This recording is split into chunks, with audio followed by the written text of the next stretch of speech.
สวัสดีครับทุกท่านผมกลับมาอีกครั้งพร้อมกับการอัปเดตล่าสุดเกี่ยวกับการออกกำลังกายการทรมานและการทำให้นอนหลับน้อยอย่างไร้มนุษยธรรมที่ผมต้องเผชิญอยู่ตอนนี้ครับ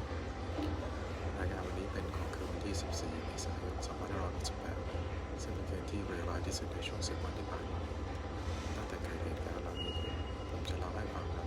ว่าเกิดอะไรขึ้นบ้าง I'm recording myself going to bed.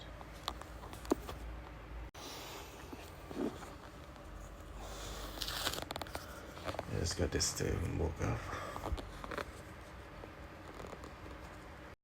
หลังจากที่ผมหลับไปแล้วเนี่ยก็ถูกรบกวนตื่นขึ้นมาเพียงแค่ชั่วโมงเดียวผมพยายามหลับไปแต่ต้องใช้เวลาถึง2 ชั่วโมงกว่าจะหลับได้อีกครั้งและไปนานนักผมก็ถูกปลุกขึ้นมาอีกผมได้บันทึกข้อมูลการนอนหลับไว้ทุกครั้งที่ตื่น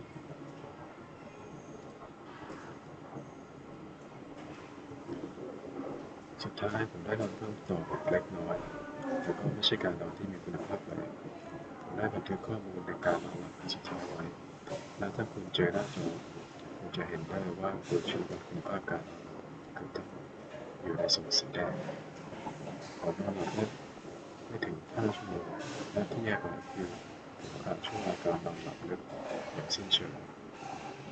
ซึ่งเป็นช่วงสำคัญต่อการฟื้นฟูร่างกายผมพยายามออกไปข้างนอกไปที่วัดเพื่อจะรอนอนที่นั่นหลายคนอาจเห็นคลิปที่ผมลงไว้ในช่องนี้แต่ผมก็ยังไม่สามารถนอนได้เพราะมีกิจกรรมต่างๆในวัดผมจึงทำได้แค่นอน